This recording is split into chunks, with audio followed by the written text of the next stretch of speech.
የተከበራችሁ የፈጠነ ሚዲያ ቤተሰቦች ፈጣን እውነታዎችን ወደ እናንተ የሚያደርሰው የፈጠነ ሚዲያ የዕለቱን የዜና ፕሮግራሙን ይዘላችሁ ቀርቧል። በሀገራችን የፖለቲካ መድረክ ላይ የሚታዩት አስገራሚ ክስተቶች ዛሬም እንደቀጠሉ ናቸው። በአንድ በኩል መከላከያ ሰራዊት ህዝብን ጥሎ በወጣ ማግስት ወለጋ ላይ ንጹሃን ይታረዳሉ፣ ሌባው ዘርፎ ሲጨርስ ሰራዊቱ ሬሳ ለመቁጠር ይመለሳል። በሌላ በኩል ደግሞ በትግራይ ምድር ወጣቶች በግዳጅ ይታፈናሉ። የሀገሪቱ ታላቁ መከላከያ ሚኒስትር ግን ይህንን በህግ ከመክታት ይልቅ በፌስቡክ ላይክና ሼር ተቃውሞ እንዲደረግ ጥሪ ያቀርባሉ። ዝርዝሩን እንደሚከተለው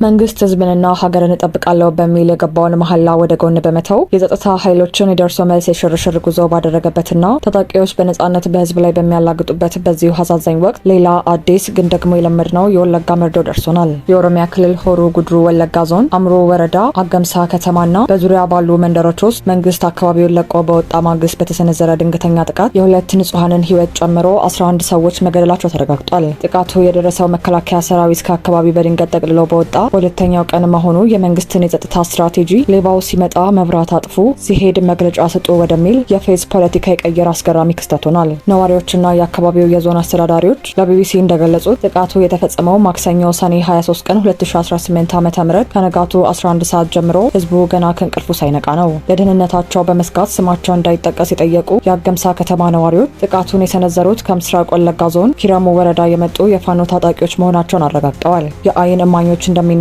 በአካባቢው የነበረው የሀገር መከላከያ ሰራዊት አባላት በጥቃቱ ዋዜማ ምክንያቱ ባልታወቀ ሁኔታ ካምፓቸውን ጥለው ወጥተው ነበር። ልክ መከላከያ በወጣ በሁለተኛው ቀን ታጣቂዎቹ ከተማውን ወረው ከረፋዱ 5 ሰዓት ድረስ የፈለጉትን ሲያደርጉ የፌዴራልም ሆነ የክልል የጸጥታ ኃይል ዝንብ ሊከላከል አልደረሰም። ጥቃቱ አብቅቶ ሚሊሻዎቹ ተገድለውና የህዝብ ከብት ተነድተው ካለቀ በኋላ መከላከያ ሰራዊቱ ልክ እንደ ቀብር አስፈጻሚ ጥቃቱ ወደ ተፈጸመበት ስፍራ በክብር ተመልሷል። ህዝቡ ዛሬ ላይ የመንግስት ጦር ሲወጣ ጥቃት ሊመጣብኝ ነው ብሎ የሚሰጋበት የጸጥታ ኃይል ሲመለስ ደግሞ ሬሳ ሊቆጥር መጣ የሚልበት አዲስ የጭንቅ ዘመን ላይ መድረሱን የነዋሪዎቹ ምሬት ያሳያል። በዚህ ድንገተኛ ወረራ 11 ሰዎች ሲገደሉ 17 ሰዎች ደግሞ ከባድና ቀላል ቁስለኛ ሆነዋል። ከተገደሉት መካከል 2 ፍጹም ሰላማዊ ሲቪሎች ሲሆኑ 9 ደግሞ ከተማዋን ለመጠበቅ ቆመው ነገር ግን በመንግስት ድጋፍ የተነፈጉ ምስኪን የአካባቢው ሚሊሻዎች ናቸው። ግድያው አልፎም ታጣቂዎቹ የህዝብ መኖሪያ ቤቶችንና መደብሮችን ሰብረው በመግባት በግና ፍየል ሳይቀር በአጠቃላይ 400 የሚጠጉ ከብቶችን ነድተው ወስደዋል። ያስቀሩት ምንም ነገር የለም፣ የምንሸሽበት ቦታ እንኳን አጥተን አሁንም በአስጊ ሁኔታ ላይ እንገኛለን ሲሉ የደረሰባቸውን ውድመት ለቢቢሲ አብራርተዋል። ይህ በእንዲህ እንዳለ በጥቃቱ ማግስት የኦሮሚያ ክልል ኮሚኒኬሽን ቢሮ ኃላፊ አቶ ኃይሉ አዱኛ ለጀርመን ድምጽ በሰጡት መግለጫ በፖለቲካው ታዛቢዎች ዘንድ ከፍተኛ መደነቅንና ትችትን ፈጥሯል። ኃላፊው በአካባቢው ላይ የፈጸሙትን ጥቃት ጽምደው ጥቃት ሲሉ የጠሩት ሲሆን በተለይም ፋኖና ኦነግ ሸኔ በምስራቅና በሆሮ ጉድሩ ወለጋ ዞኖች ውስጥ ፍላጎታቸውን በኃይል ለማሳካት በጋራ ተንቀሳቅሷል በማለት ከሰዋል።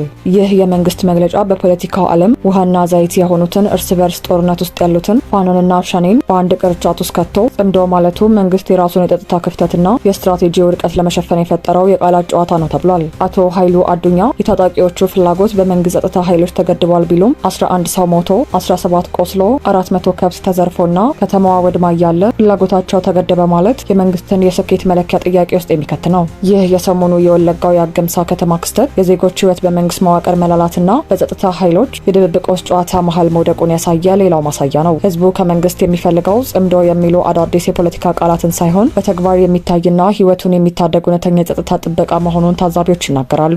እንግዲህ የወለጋው መከላከያ ሰራዊት ሌባው ሲሄድ መግለጫ ስጡ በሚለው መርህ ስራውን ሲያከናውን፣ በሌላ በኩል ደግሞ በትግራይ ክልል ያለው የመንግስት የጸጥታ አስተዳደር ሌላ አዲስ የፌዝ ምዕራፍ ከፍቷል። በትግራይ ክልል የፕሪቶሪያው የሰላም ስምምነት ከእንግዲህ ጦርነትና ወታደራዊ አፈና አክትሟል ብለው ተስፋ ጥሎበት የነበረ ቢሆንም በተለይ በትልልቅ ከተሞች ነገሮች ወደ ነባሩ አስገዳጅ ወታደራዊ ምልመላና አፈና መመለሳቸው ተረጋግጧል። ይህንን ተከትሎ የፌዴራል መከላከያ ሚኒስትሩ ዶክተር አብርሃም በላይ በክልሉ እየተካሄደ ያለው ወታደራዊ አፈና በአስቸኳይ እንዲቆም ጠይቀዋል። ሆኖም ግን የጦር ሰራዊቱና የህግ የበላይነትን የማስከበር ሙሉ ስልጣን በእጃቸው ያለው የመከላከያ ሚኒስትሩ በክልሉ ያለውን ህገወጥ አፈና በተግባራዊ እርምጃ ከመግታት ይልቅ እንደ ተራ አክቲቪስት ወጣቶችና ዲያስፖራው ተቋማቸውን እንዲያጠናክሩ በሶሻል ሚዲያ ጥሪ ማድረጋቸው የሰሞኑን የሀገሪቱን የፖለቲካ አካሄድ ጮኸን አናስጮኻቸው ወደሚል አስቂኝ ድራማ ቀይሮታል። የሀገር ውስጥ የሚዲያ ዘገባዎችና አማኞች እንደገለጹት በትግራይ ክልል በተለይም በመቀሌና በተለያዩ ከተማዎች ውስጥ ወጣቶችን በግዳጅ የማፈንና ወደ ወታደራዊ ማሰልጠኞች የመውሰድ ተግባር በከፍተኛ ሁኔታ ተባብሷል።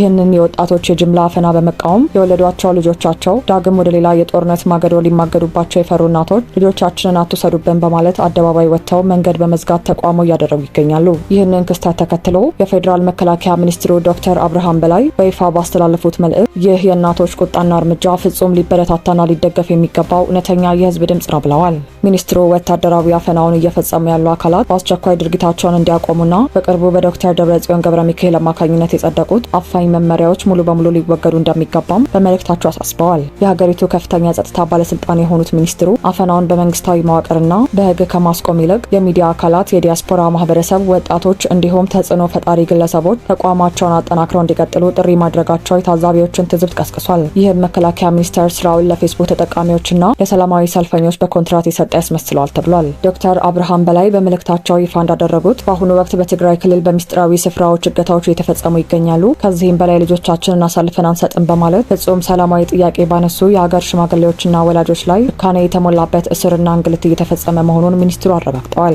ይህንን መሰሉን ህጻናትና ወጣቶችን አፍነው ለሌላ ድብቅ የፖለቲካ ዓላማ አሳልፎ የመስጠት ድርጊት በአስቸኳይ ሊቆም እንደሚገባም በጥብቅ አሳስበዋል። የፖለቲካ ታዛቢዎች እንደሚሉት ግን የፌዴራል መንግስቱ በሌሎች የሀገሪቱ ክፍሎች ተመሳሳይ ወታደራዊ እገታዎችና የህግ ጥሰቶች ሲፈጸሙ አይኑን ጨፍኖ በትግራይ ክልል ለሚጮሁ እናቶች ግን ድንገተኛ ተቆርቋሪ ሆኖ መቅረቡ ነገሩ ከሰብአዊ መብት ጥበቃ ይልቅ በጥቅምና በፖለቲካ ቁማር ላይ የተመሰረተ መሆኑን ያሳያል። በክልሉ ጊዜያዊ አስተዳደርና በህወሓት መሪዎች መካከል ያለውን የውስጥ ስልጣን ሽኩቻ ተገን በማድረግ የፌዴራል ባለስልጣናት የህዝቡን እውነተኛ ሰቆቃ ለፕሮፓጋንዳ ፍጆታ እያዋሉት ይገኛሉ ሲሉ ታዛቢዎች ይተቻሉ። የፖለቲካ ዝሆኖች ለስልጣናቸው ሲፋለሙ በመሀል የሚረገጠው ግን ዛሬም ያው ምስኪኑና ሰላም የራበው የትግራይ ህዝብ መሆኑን የብዙዎች ሐዘን ሆኗል። የዛሬውን ዝግጅታችንን በዚያ በቃን። ፈጣን መረጃን ከፈጠነ ሚዲያ ለማግኘት ሰብስክራይብ በማድረግ ቤተሰብ ይሁኑ።